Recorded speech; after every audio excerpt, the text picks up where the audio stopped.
I guess let's end on a positive note then. And I wanted to ask you about this as an old fan, and as a guitar player, well, a semi-horrible guitar player myself. You're obviously regarded as one of the greats. At least, when we sit and talk, you are. Until the next guitar player you interview. Yeah, right. No, not necessarily. Unless the next guitar player is Joe Satriani, which is possible. But or 1,000 other guys. One thing about your style is obviously the guitar player, the virtuoso, whatever. You're a great songwriter. So to put that dynamic together, a lot of times you have really good guitar players who just kind of can play guitar on other people's songs. Songs are vehicles. Right. For their, Shreddivariousness. Is that something that just kind of happens? It's a term. Shreddivarious. I like that. Shreddivariousness. Shreddivariousness. All right. Name of this episode is Shreddivariousness. Yes. But explain that dynamic a little bit, if you could elaborate. Well, I'm not really, like a Satriani vibe guy. I mean, I don't really want to be an island unto myself. I enjoy playing in a band with my friends, and sort of accomplishing things and overcoming obstacles together.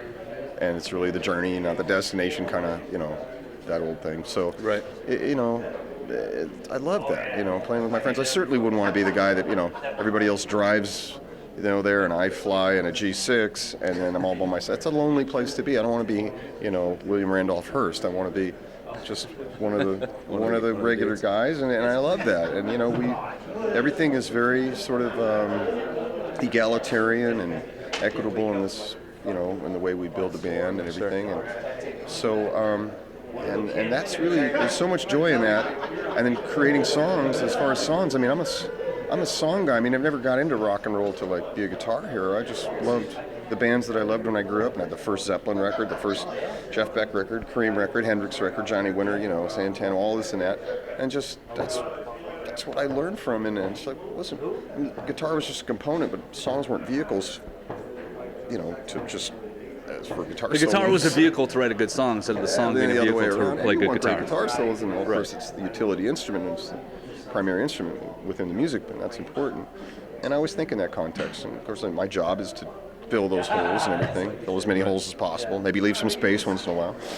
Just for a bass solo. You're Robbie Crane for crying out loud. He's so pissed at me about that. But anyways, no, I mean, I love good singers, I love good drummers, I love song crafting, and I mean, and it's just a learning process. It's a great journey, and I just love exploring music and different kinds of music and everything else. And I'm glad I haven't been stuck, forced to be stuck in a vacuum of recreating Dokken moments, from 25 years ago, which is ancient history. I couldn't do it now if you paid me, probably. I think there's got to be some respect to you for that, because there's so many people from that genre that just do that. So, you hats off. Get paid better if you do that. But, well, whatever. Okay, well, hats off to that, you. I guess. But I'm just not built that way. Even as I said, if I decided to do that and be like a lot of other bands where you're just servicing the brand and recreating a stale moment from many decades ago or a third of a century ago, I mean, it'd be like, why don't I just go get a job? I mean, I have no interest in that at all. I mean, there's no, and I love jam. I'm an improv guy. I mean, that's all our bands were in the 60s and 70s. My junior high band, my high school bands, my friends. We didn't even have any songs. We just played, and that was just normal, And now even jam bands, I mean, they're not really jam bands that I know of. I mean, Humphreys McGee or Government Mule or Fish, I mean, they have frameworks and they have structure. So I'm doing another project called, we jam a bit too in this band, any project I do, but we have another thing I'm doing called Shadow Train, which is a movie that I'm doing for the documentary channel. Okay. It's Native American history, music, and politics and things like that. And we camp out and we play music on solar generator power with natives, and to bring a message, not just about music, the mystery of music, but the history and the present problems and hopefully future solutions to people in general and Native Americans specifically. And so, but it's also an opportunity to have a pure jam band, which is what we do. So we just let the moment and our environment inspire us, and it's like a high wire act. It's like the flying Walendas, and are we going to fall off or not? And the audience is experiencing the creative moment versus a stale recreative moment, which I think maybe they'll appreciate in retrospectively at least. Right. I would imagine the audience at Band of Gypsies are probably appreciating what they, were honored with, Right. witnessing at the time. So not that ours is that profound, but for us it is. It's really it's a whole different thing rather than just get up there and playing a Break in the Chains or Wicked Sensation. I mean, to be able to just come up with something, just come up with something and see where it goes. Any time frame for that documentary? The Shadow Train, the movie, we just finished the second trailer. We're going out for a winter trip to Arizona and back to New Mexico mid-December again. Okay. It's beautiful. It's really heavy. We interview, American Indian movement We had a leaders. drum solo. Everybody's trying to get their licks in there. The singer will be walking by, warming up behind us here. I'm one of the interviewers, along with my co-director, Okay. Vinny Nicastro, who's a wonderful, wonderful guy, and a producer from the documentary channel. But we interview American Indian movement leaders. Greg Lewis, for one, I just interviewed. He was on the first boat to Alcatraz with John Trudell back in '69, I believe, and they occupied Alcatraz for 19 months, essentially at war with the United States, and over broken treaties and, pastors and priests, I interview them, which I have a real problem with, and a lot of Indian activists and just people just on the ground, just your average person, and BIA officials, and it's really a heavy movie. It really is, and it's important. And I have no experience in filmmaking, so I don't know what I'm doing, but we're learning, Well, which makes it even more exciting. Documentary, yeah, it sounds cool. It really does sound neat. We'll look for it. Well, let's real quick mention. Let's promo George Lynch.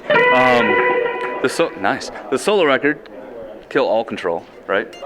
Since I screwed it up before, is out with Will from Earshot on vocals, Lynch Mob, Smoke and Mirrors that came out a couple years ago. You just did a classical interpretation type record too recently. Is that right? What was it called? Something Mayhem. Down, Orchestral Mayhem. That's it. I can picture the album cover, but I couldn't say the words. Anything else you want to? My guitars that I build. Oh, that's right. I was Called Mr. Scary Guitars. I've been doing it for about 2 years. I build about 10 or 12 a year. Did you do that with ESP or No, any? completely independent. Okay. And I do virtually everything myself except the necks because I not only don't have the right machines yet, but I don't have the skills, but I'm learning. Sure. I learn a lot from my friends, luthier friends, and I don't install my own frets and I don't build my own necks, but everything else I do all the routing and dremeling and sanding and cosmetics, and I wind my own pickups, and new old stock Gibson magnets and non-enamel wire, and I do all the engraving, and it's just fascinating work. I love it, and so it's just something I started doing, and it just kind of caught on. Say a guitar player wants to get himself a Mr. Scary guitar. How does he go about doing that, or she go about doing that? Get a really good job. Get on the I'm easy assuming they're payment plan. expensive. Yeah. We do the easy payment plan. We try to make it easy as possible for people, but no, it isn't. Do you accept these aren't checks? Say no. People from Czechoslovakia? Sure. That would be called human trafficking. No. No, I try to make it as painless as possible for people, but they are expensive, but what do you expect, Anything really good is expensive. I use the best woods in the world, black limbo, white limbo. I'm doing one right now. I'm doing a Les Paul Jr. out of sugar pine, which is what the no-casters were built out of, the very first Fenders in 1951. Okay. They were sugar pine, so I'm experimenting with that. I'm always pushing the envelope. Like my bridges everything is hand distressed, hand tooled and engraved, hand wound, hand carved. Do you play those guitars live? I haven't built one for myself, but I'm working on one now. I've got 6 on the bench right now. One I'm going to take out next year. Sure. I've used some of them that I built for people that they wanted me to take them out and play them, so they'd have pictures of them and stuff, and they sound unbelievable. Sure. It's all real old San Dimas, like 78 through 82 San Dimas boogie bodies type, wide flat necks. Everything's quarter sawn. I mean the kind of woods I use are actually poisonous, and I have to use a double industrial breather to cut the wood because it causes mesothelioma and all this stuff. But it's the best sounding wood. But Gibson doesn't use it anymore because there's liabilities and health issues with it. So, but I'm the only guy that's building with it. Wow. So I'll build you an all asbestos guitar if you pay me. Don't die. Yeah, don't die. But build me a guitar. Well, it's funny is my warranties say lifetime warranty, but what I don't say is whose life. Nice. Read the fine print. Nice. All right. So Mr. Scary Guitars, obviously the records, see him live. He's George Lynch. I'm Cutter. George, thank you so much for doing this, man. Much Sorry, I appreciated. was a big smartass. Don't apologize for Trying that. to be entertaining. We are in the entertainment business.